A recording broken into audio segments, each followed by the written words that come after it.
baik. Bagaimana kabar kalian semua? Semoga dalam keadaan sehat ya. Kalau misalnya kalian ada dalam keadaan yang tidak baik, tetap berdoa dan berpengharapan di dalam Tuhan. Hari ini kita bersyukur nih bisa berkumpul kembali mengikuti pelajaran Solo ke Sekolah Minggu. Nah, sebelum kita masuk ke dalam pelajaran hari ini, mari kita bersatu di dalam doa. Bapa kami yang berada dalam kerajaan surga, terima kasih untuk kebaikan-Mu sepanjang minggu yang lalu. Dalam setiap aktivitas kami, Engkau turut bekerja di dalamnya. Dan Engkau mempertemukan kembali kami ya Tuhan pada hari ini, hari Minggu, untuk belajar sebagian dari firman-Mu. Kiranya Tuhan yang menyertai kegiatan kami dari awal, pertengahan hingga akhir.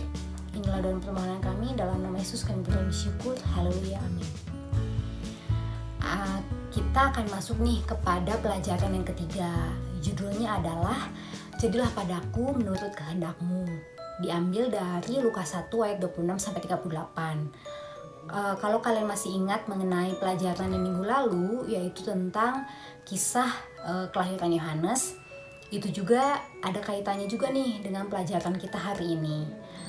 Kalian masih ingat kan pelajaran tentang Yohanes Pembaptis? Hari ini kita akan belajar nih, kalau Yohanes Pembaptis itu mengangkat mengenai Zakaria dan Elisabeth. Hari ini kita akan belajar nih mengenai tokoh Maria. Siapa sih yang gak kenal Maria? Pasti kenal dong. Maria adalah ibunya Tuhan Yesus. Lalu apa yang bisa kita pelajari dari Maria dalam pelajaran hari ini? Sebelum kita masuk ke dalam pelajaran hari ini, kita baca dulu yuk dari Lukas 1 ayat 26-38. Lukas 1 ayat 26-38, pemberitahuan tentang kelahiran Yesus. Dalam bulan yang ke-6, Allah menyuruh malaikat Gabriel pergi ke sebuah kota di Galilea bernama Nazaret, kepada seorang perawan yang bertunangan dengan seorang bernama Yusuf dari keluarga Daud. Nama perawan itu Maria. Ketika malaikat itu masuk ke rumah Maria, ia berkata, "Salam, hai engkau yang dikaruniai, Tuhan menyertai engkau." Maria terkejut mendengar perkataan itu, lalu bertanya dalam hatinya, "Apakah arti salam itu?" Kata malaikat itu kepadanya, "Jangan takut, hai Maria, sebab engkau beroleh kasih karunia di hadapan Allah. Sungguhnya engkau akan mengandung dan akan melahirkan seorang anak laki-laki, dan hendaklah engkau menamai dia Yesus. Ia akan menjadi besar dan akan disebut anak Allah yang Maha Tinggi. Dan Tuhan Allah akan mengaruniakan kepadanya tahta Daud bapa leluhurnya. Dan ia akan menjadi raja atas kaum keturunan Yakub sampai selama-lamanya, dan kerajaannya tidak akan berkesudahan." Kata Maria kepada malaikat itu, "Bagaimana hal itu mungkin terjadi, karena aku belum bersuami?" Jawab malaikat itu kepadanya, "Roh Kudus akan turun atasmu, dan kuasa Allah yang Maha Tinggi akan menaungi engkau.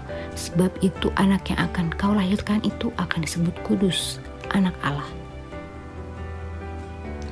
Dan sesungguhnya Elisabeth sanakmu itu, ia pun sudah mengandung seorang anak laki-laki pada hari tuanya, dan inilah bulan yang ke-6 bagi dia, yang disebut mandul itu. Sebab bagi Allah tidak ada yang mustahil." Kata Maria, "Sesungguhnya aku ini adalah hamba Tuhan, jadilah padaku menurut perkataanmu itu."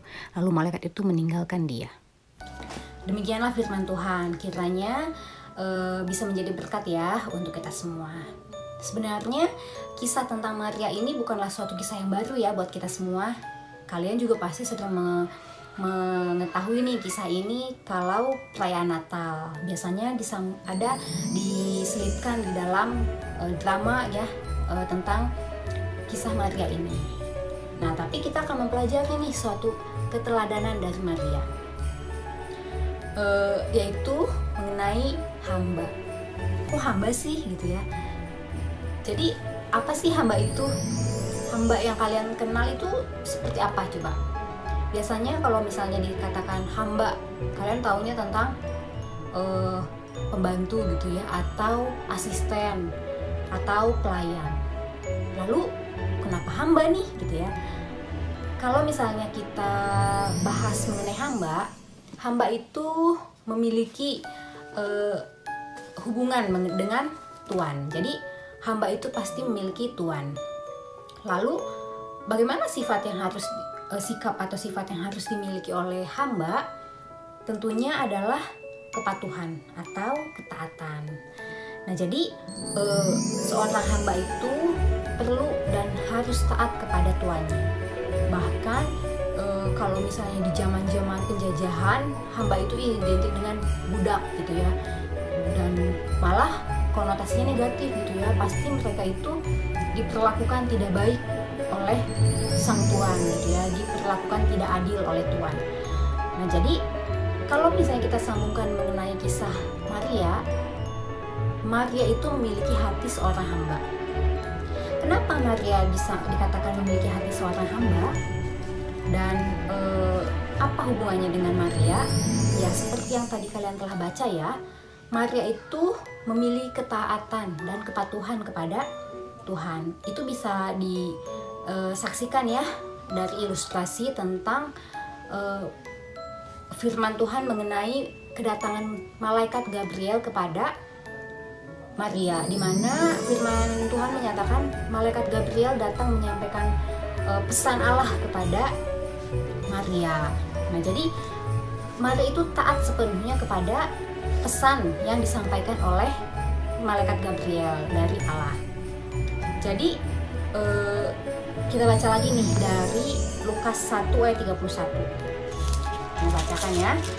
Lukas 1 ayat 31, sesungguhnya engkau akan mengandung dan akan melahirkan seorang anak laki-laki, dan hendaklah engkau menamai dia Yesus. Itu pesan yang disampaikan oleh malaikat Gabriel. Nah, sebagai seorang wanita, sebagai seorang gadis tentunya ya, perawan saat itu, adalah hal yang aneh kalau di sini engkau akan mengandung dan melahirkan seorang anak laki-laki. Padahal saat itu posisinya Maria itu tentunya belum bersuami. Kalau di zaman tersebut juga sama nih seperti kita, kalau belum bersuami dan mempunyai anak, tentunya menjadi bahan perguncingan, menjadi bahan olok-olokan, menjadi bahan hinaan, menjadi bahan omongan lah istilahnya ya, dijulitin gitu ya kalau misalnya mas sekarang. Ya karena itu juga tidaklah hal yang lumrah gitu ya. Itu biasanya dikatakan sebagai orang berdosa. Gak mungkin lah Tuhan, aku punya anak, aku kan belum bersuami. Itu bisa kita lihat dari Lukas 1 ayat 34. Kata Maria kepada malaikat itu, bagaimana hal itu mungkin terjadi karena aku belum bersuami. Nah itu ya, sama seperti yang tadi kalian sampaikan. Respon Maria saat itu adalah, ya nggak mungkin lah Tuhan, nggak mungkin lah aku bukan Tuhan ya, yang nggak mungkin lah aku bakal punya anak, aku aja belum bersuami. Nah jadi logika Maria saat itu berjalan ya, siapa yang akan aku punya anak dari mana gitu ya, aku aja belum bersuami gitu. Nah tapi saat itu Maria diberikan penjelasan oleh malaikat Gabriel mengenai kekuasaan Tuhan yang tidak terbatas, mengenai tidak mustahil bagi Tuhan untuk umatnya. Juga diceritakan nih mengenai kisah Zakaria dan Elizabeth yang juga akhirnya memiliki anak setelah berusia lanjut ya, yang dikatakan tidak mungkin bisa punya anak, tetapi dengan kuasa Tuhan akhirnya memiliki anak, yaitu Yohanes Pembaptis. Nah, ketika mendapatkan penjelasan dari malaikat, di saat itulah Maria memberikan respon yang luar biasa. Maria berkata apa?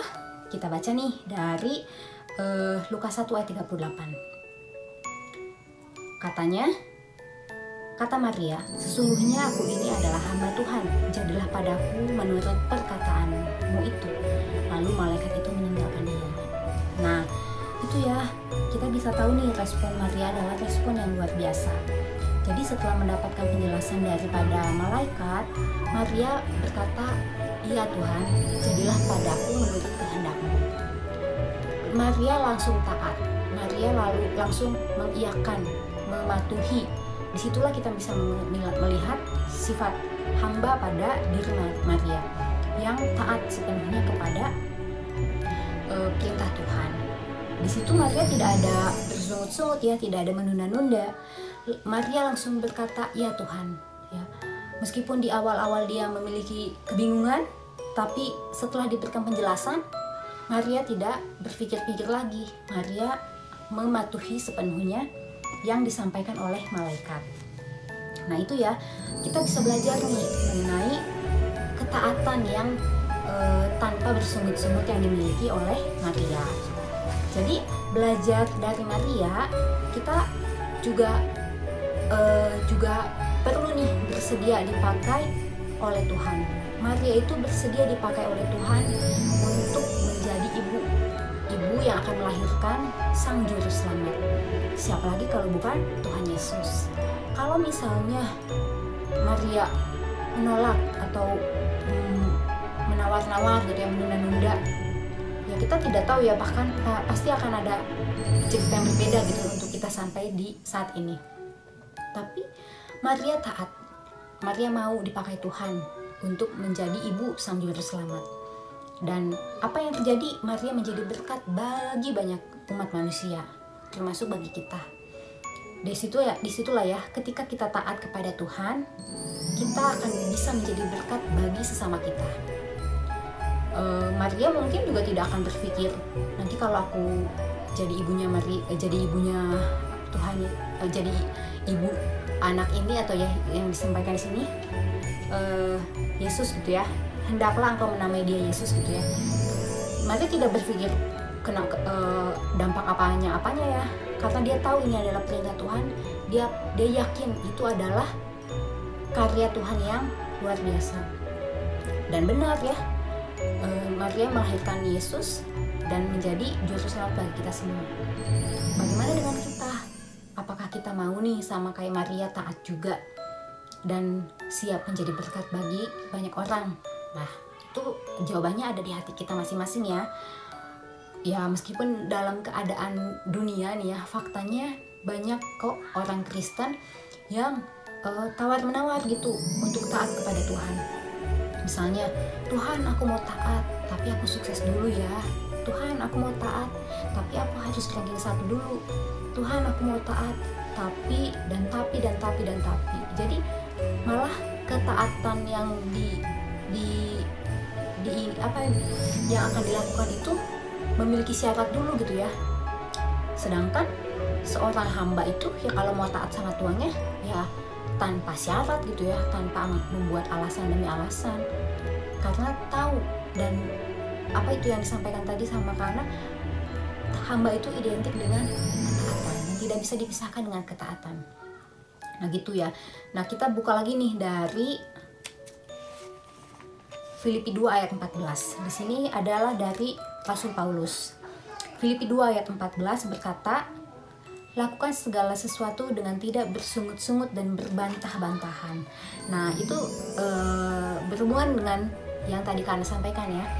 Ketika kita melakukan suatu perintah Tuhan gitu ya, lakukanlah itu semua dengan tulus gitu, tanpa bersungut-sungut, tanpa berbantah-bantahan. Jadi jangan mengajukan syarat nih sama Tuhan untuk taat. Itu bukan taat namanya, itu mendikte Tuhan. Kita adalah hamba Tuhan juga, dan Tuhan adalah Tuhan kita. Tapi kita bukanlah hamba yang standar gitu ya, bukan hamba yang biasa-biasa saja. Karena kita memiliki Tuhan yaitu Yesus Kristus, ya tentunya kita adalah hamba yang luar biasa. Dan tentunya di balik ketaatan kita juga disiapkan Tuhan nih untuk bisa menjadi berkat bagi sekitar. Kita disiapkan Tuhan nih untuk melakukan karya-karya besarnya. Ya, balik lagi tadi yang akan disampaikan, siap nggak, mau nggak gitu ya. Jadi berproseslah, belajarlah untuk taat tanpa syarat. Kalau misalnya, tapi aku nggak tahu nih kehendak Tuhan untuk aku apa yang harus aku lakukan. Nah, kita semua ini diberikan keahlian masing-masing ya oleh Tuhan. Kita diberikan posisi yang berbeda-beda. Ada ya yang posisinya tidak bisa disamakan ya, antara anak, antara kalian, antara diri kalian dengan teman kalian. Nah, itu artinya kita semua unik. Nah, di dalam keunikan kita, disitulah Tuhan memiliki maksud mengapa kita masih diberikan kesempatan hidup sampai saat ini. mengingat kembali nih mengenai kasus corona yang luar biasa dahsyat gitu ya. Kita bisa bertahan hingga detik ini itu bukanlah hal yang kebetulan. Tentunya adalah karena kuasa Tuhan, dan juga ada maksud nih bagi Tuhan mengizinkan kita bertahan hingga saat ini. Coba bayangkan kalau kita tidak bisa melewati corona di waktu yang lalu. Nah, bersyukurlah ya kita masih diberikan kesempatan hidup di detik ini. Nah, tapi bukan dianggap, nah itu jangan dianggap jadi biasa-biasa saja, karena harus bayangkan dan renungkan, pasti ada maksud Tuhan nih kenapa aku masih hidup sampai saat ini. Apa ya maksud Tuhan untukku? Teruslah berdoa untuk mengetahui maksud Tuhan dalam kehidupan kalian masing-masing. Rajinlah membaca firman Tuhan, dan juga tetap tekunlah mengikuti ibadah dan pertemuan-pertemuan bersama saudara seiman, atau dalam hal ini sekolah minggu gitu ya, atau jam doa. Nah itu ya, kalau misalnya kalian belum bisa menemukan saat ini, jangan berhenti berdoa, jangan berhenti membaca firman Tuhan, tetaplah setia dan tetaplah tekun. Nah, yang bisa kalian lakukan sementara mengetahui apa nih rencana Tuhan buat aku, apa ya keahlian aku ini bakal jadi apa nih, hobi aku ini apa ya yang bisa dipakai untuk bisa menjadi berkat atau bisa menjadi alat memuliakan Tuhan, apa ya. Nah, selama menunggu itu ya kalian haruslah menjadi anak-anak terang. Jangan sama seperti dunia ini. Kalau dunia mengajarkan kalian untuk berbohong, ya kalian jangan ikuti. Kalau dunia mengajarkan kalian untuk berbantah-bantahan sama orang tua, jangan kalian ikuti.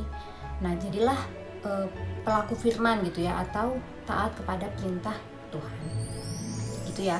Jadi sebagai kesimpulan mengenai firman Tuhan kali ini adalah yaitu mengenai kesediaan Maria yang dipakai untuk menjadi alat melahirkan Tuhan Yesus gitu, dan akhirnya menjadi berkat bagi sesama. Nah itu bila dihubungkan dengan kita, apakah kita juga siap dan bersedia dipakai Allah? Yang kedua adalah sadarlah dan menyadari dan yakin bahwa Allah itu memiliki rencana besar buat hidup kita masing-masing. Kita ini unik dan tentunya harus taat nih sama Tuhan untuk siap dipakai melakukan pekerjaannya dan menjadi berkat bagi sesama kita. Kita akan menutup ke ibadah sekolah minggu hari ini dengan ayat hafalan yang diambil dari Lukas 1 ayat 38. Isinya adalah, kata Maria, sesungguhnya aku ini adalah hamba Tuhan, jadilah padaku menurut perkataanmu itu. Nah demikianlah ya firman Tuhan ke anak yang bisa kalian sampaikan. Bila ada kesalahan atau ketidaksempurnaan, ke anak mohon maaf. Dan bila ada yang ingin ditanyakan, kalian bisa sampaikan di grup sekolah minggu, atau bertanya kepada secara personal gitu ya, baik itu kepada pendeta, kepada orang tua juga bisa, kepada kakak-kakak sekolah minggu. Dan ya kita sama-sama berproses gitu, sama-sama belajar untuk semakin dewasa di dalam firman Tuhan. Sampai ini saja firman Tuhannya. Sampai jumpa minggu depan ya. Mari kita bersatu dalam doa.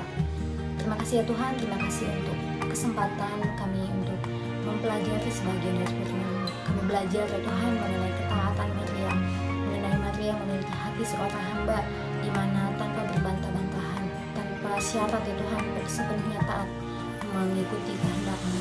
Biarlah kami juga memiliki kerinduan, terpanggil untuk Kau pakai ya Tuhan, melakukan karya-Mu ya Tuhan. Terima kasih. Pertemukan kembali kami di waktu yang akan datang. Kiranya nama-Mu semakin dimuliakan. Inilah doa dan permohonan kami, dalam nama Yesus kami bersyukur. Haleluya, amin. Terima kasih semuanya. Sampai jumpa minggu depan. Tuhan Yesus memberkati.